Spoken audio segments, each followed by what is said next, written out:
All right, guys, this is the final episode of Behind the Scenes Tunnel Ram Edition, and they're finished. All right, guys, so we've got the big block 632 9 degrees sunset. As you can see, we've increased the injector height as high as we possibly could. So the rails are basically under the top plate. We've got them way up. And also, you'll see that they're not actually dead center of the runner, but they're dead center of the port. So we're not worried about where the injector is. We're worried about where the fuel's going to be. And by the time that fuel expands, it's going to be in the center of the window. So there's a few little tricks there to look at. Again, we've tried to balance the Plenum volume to sort of what we need for this thing. I think we ended up at around 78%. It could go a little higher being EFI. We've done all the radiuses inside. We've put a slightly bigger radius on this because the CSA was a little bit small by the time we necked the runners down, but it should be pretty close. We've got a really good shot on this one. All in all, this one come up pretty good. So we'll cover some of the basics on the board just to do a recap in this one so we know what we've learnt as far as this series goes. And here's the little Pro stock that's also been finished up.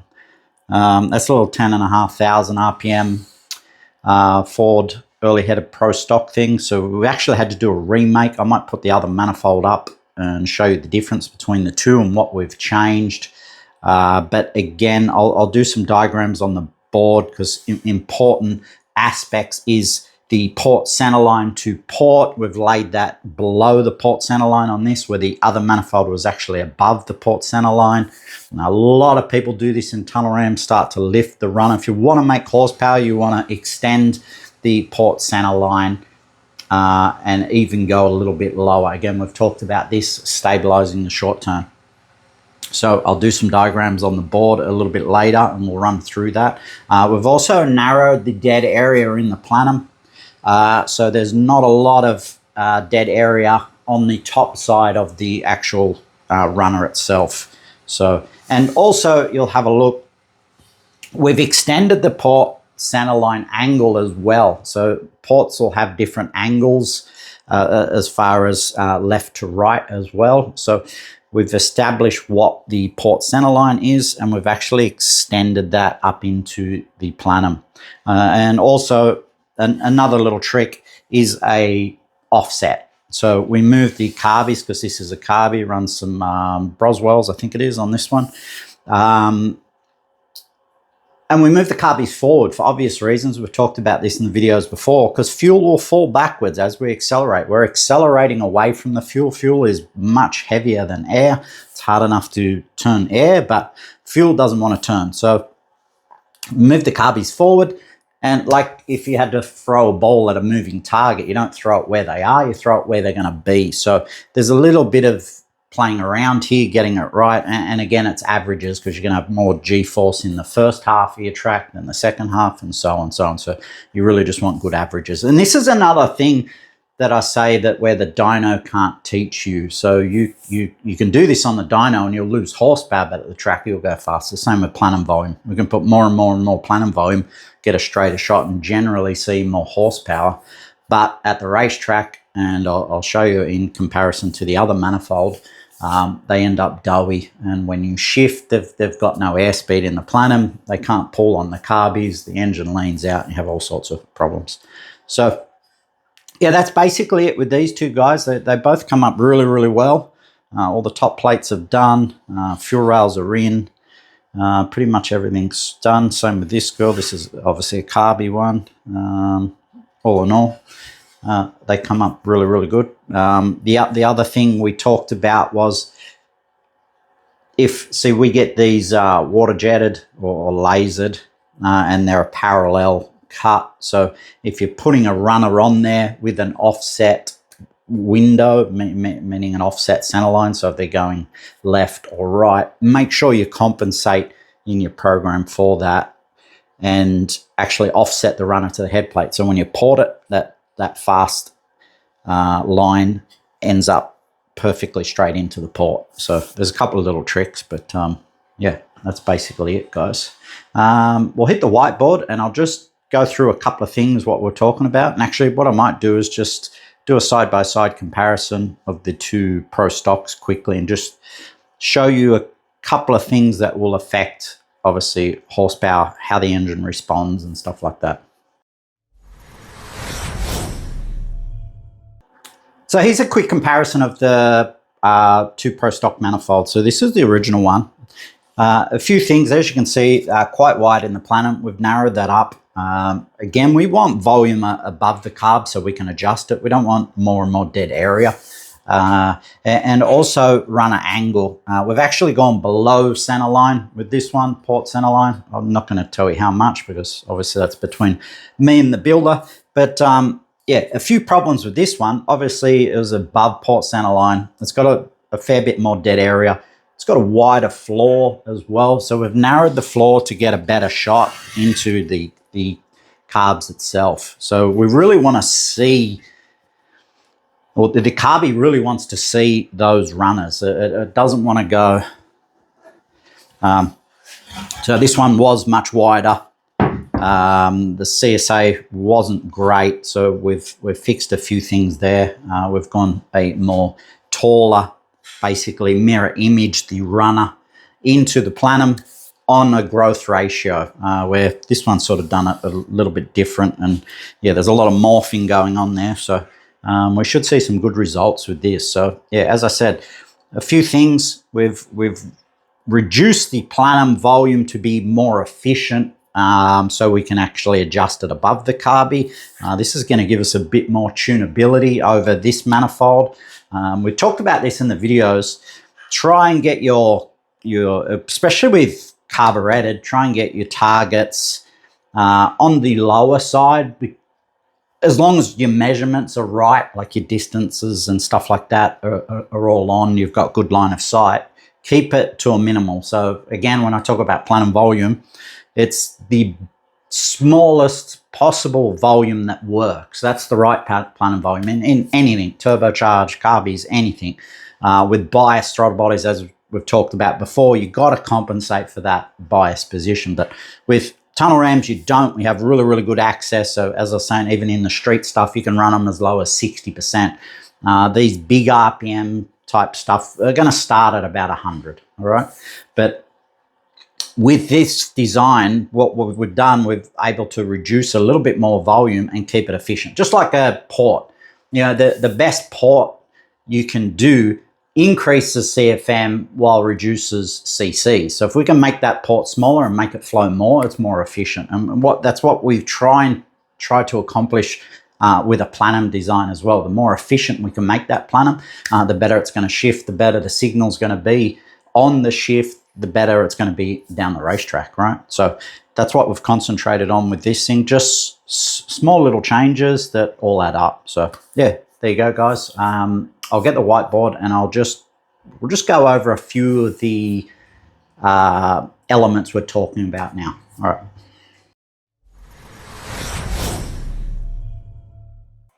All right, so let's talk about what we've actually learnt here in tunnel ram building, because again, there's a few tricks, and I've talked about a lot of stuff through the induction series that comes into this series.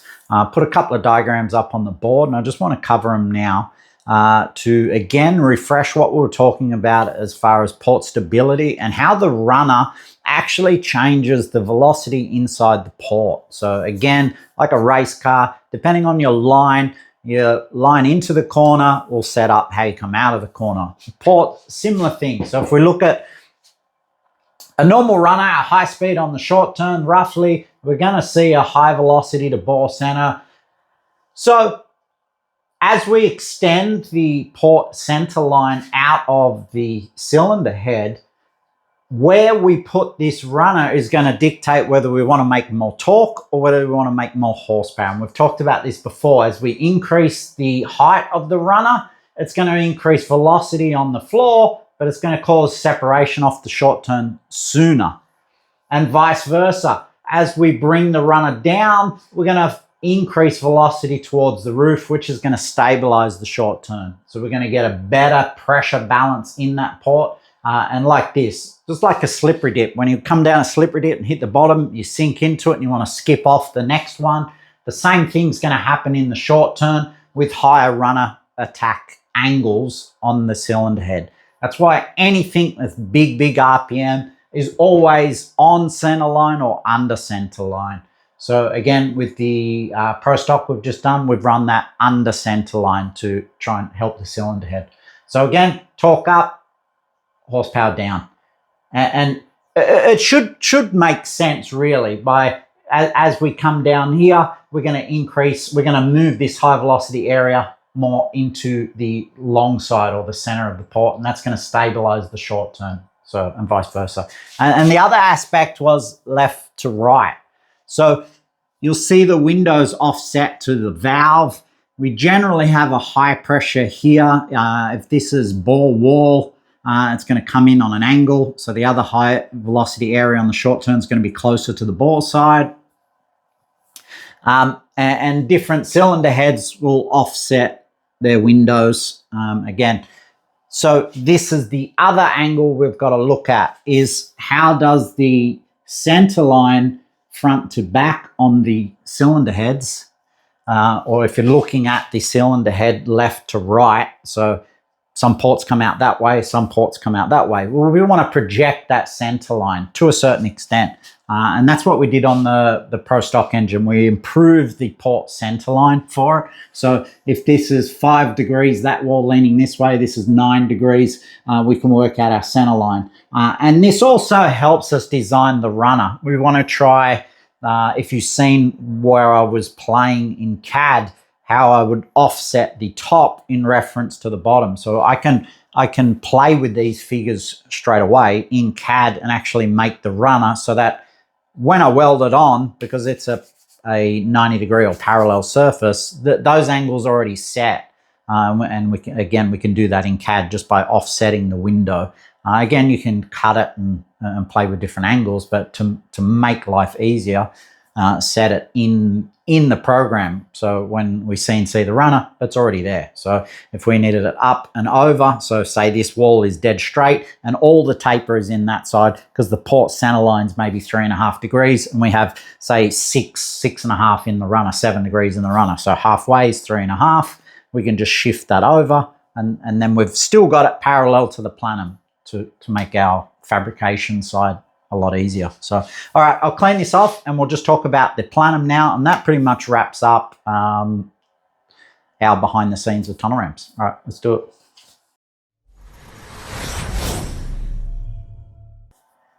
All right, so the other aspect we covered was the actual plenum volume. So how much volume's in the plenum and how much of that volume is actually usable. And we've got to understand how the plenum works to try and make these assessments. With the Pro Stock one, we pushed it even further this time with the engine builder. As far as the overhang step goes, so I'll show you what I mean by that. That's this area here. You'll see a lot of tunnel rams. They'll come up off the top of the runner, and there's this overhang area. So the more overhang they have, the more dead area we create. So something like this would be a poor design because we have so much dead area, where if we come straight up off there, we've reduced a lot of that dead area straight away. So even though the plenum volume has reduced, the efficiency of that plenum has increased. We still have enough negative area to help with those negative waves, because remember, when the wave is coming up out of the runner, the positive wave is going to blow the booster out. So this little negative pressure that gets created here from the velocity of the carburetor, as this comes out, it'll get sucked into that negative, because a high pressure fills a low pressure. So and this works. This is why a really good engine, tunnel ram wise, where the volumes are designed well, they're not too small, but they're on target. Shear plates don't always make a difference. Again, this is something you need to test real world, depending on the harmonics and how everything goes together. But generally, the more efficient they are, the less you're going to need shear plates to compensate for that. And same with the plenum. And bigger plenums, you'll see that they won't do anything at all. So again, we've got to try and optimize that plenum. And again, this overlap here is one of the ways of doing that. We're reducing dead area. So that's pretty much what we did with the Pro Stock and even the 9 degree. We haven't given it too much volume, but we also can adjust the volume from the top plate. That's why we do all ours 2-piece. I wouldn't understand anyone doing them 1-piece, but yeah, 2-piece. We can adjust the carby here. And again, a couple other factors is the width. We want a reasonable shot out of the carbs. So this is why even the port width or the runner width will change between 4150 and 4500 for obvious reasons, because our butterfly spacing changes. But also, again, this area, I don't like to sort of go too narrow, especially big comps. Again, it comes down to how much comp. Some of these engines, 16, 17 to 1, we're staying at least, you know, an inch and a half, somewhere around there. So on a small block Chevy or, you know, a street car, you can pretty much have them, you know, right next to each other and not see a lot of problem, because, again, the wave strength just isn't there. So the other way of looking at it, a more efficient type design, we can start to kink these in. And I've done this before, helping a few guys making some big horsepower Holdens and small blocks and bits and pieces like that. So in order to reduce the plenum volume and, again, try and make it work for us, we've just angled the sides in. They don't look as good, but again, we're trying to make a manifold that works, not looks good. So yeah, less overhang, obviously, and we kink the sides in. So this only leaves us with a very small zone of negative pressure. So they have to be right. Like the runner length, everything has to be right, because even the airspeed at the runner, because, again, the further out the runner is, the stronger that negative wave is going to be and the more problems you're going to have with fueling. So this style big plenum is safe, but they're doughy. They don't tend to respond to acceleration as well, and so on. This is why we've got to get our plenum targets as good as we can. Like I talked about before, as small as it possibly can be while staying efficient. In other words, not robbing cylinders, not creating havoc in the engine. So yeah, that's another style we've played with. And then the wider stuff, obviously, split carburation. Again, we can do the same thing, lead it in. We don't need a lot of dead area there. And even to the point, once I start getting over 2.5 inches, I tend to put a raised belly in there, because, again, it's just dead area, and I want to try and encourage a good signal path between the runner and the carby, not fuel coming and sitting in this dead area. So same thing, we can tilt the sides in. This is pretty common with some of the big cubic engine stuff. So we've just done one for, I think it's a 700 cube or whatever. Same thing, really wide runners. So yeah, you can lean the sides in a little bit. This also helps eliminate some of that dead area. You don't need a lot. Generally, these split type carby ones are already high in plenum volume anyway, just due to the width of them. So all right, I'll clean this off and we'll just cover G-force and fuel angles. All right, guys, just before we get into inertia and stuff like that, I thought I'd cover another dead area that I talked about on the floor in this series, but I haven't covered on the board, and that's the front and end step-ins. Because I get people asking me, oh, Jake, can I just run a flat panel across the front? Why do you step yours in? And the reason I do it is to keep the distance, equidistance all the way around the manifold. So if that's 10 mil or 15 or 20 mil, I want it 20 mil all the way around. As far as I consider this as dead area. And sometimes you can even see this on the dyno. I've had engines on the dyno before. If you've ever dynoed a tunnel ram engine, you'll know what I mean. Is for, like your jets can end up everywhere. And the worse the manifold is, the more, like you might have 10 points difference between these two cylinders. Like it could be a 76, 80, 85, 86 on the other corner. So again, it really depends. But what I've noticed is with some flat plenums here, this tends to have a weaker signal, so it needs a bigger jet. Because remember, a lot of people think, oh, bigger jet, more horsepower. Now, the bigger jet reduces how much restriction as far as fuel flow goes to that runner. Because we have poor signal, we've got to give it a bigger jet and make the fuel easier to get into the booster and pulled into the motor. So this changing this distance and add volume here can help reduce signal to this runner. These runners are generally get a little bit handicapped anyway. Sometimes these will need more jets. The N1s will need less jets. Again, it comes down to the manifold. But again, this is why I like to step that in, especially on wet manifolds. On EFI, I haven't back-to-back tested it. It's just something I do anyway. Though on EFI, I don't think it'll really matter because we're not trying to control fuel. We're not trying to control wave harmonics into boosters. We're trying to just get as much air as possible. As far as refraction goes, there might be something in it. Again, this is why I tend to like to keep it equidistance everywhere. So if there's any secondary harmonic refraction waves in the plenum, they're all going to time up the same. So, all right, so that leads us into inertia. Again, if we're driving away from the fuel, this is why we want a top plate in front of the runners, because the fuel's going to fall backwards. So, and you'll see this really quickly, especially small block stuff. That was some of the first that I tested. And you'll see this runner richens right up. Well, you talk to the guys and they're like, man, the EGT's on cylinder, 4 or whatever it was, 4 and 3, they're going cold as, right?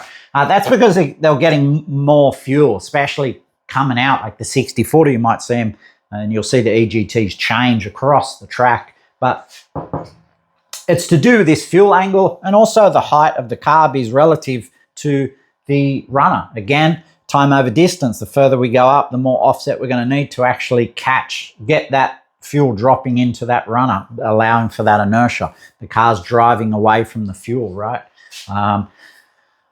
So yeah, that's another aspect. And again, this really depends. You can be anywhere from 5 to 20 millimeters on your top plate. So that's another thing to look at. And this is why this area as well, I work between 10 and 20 millimeters as far as this goes. So you can keep your carby in, and also look at clocking it, pivoting the carby.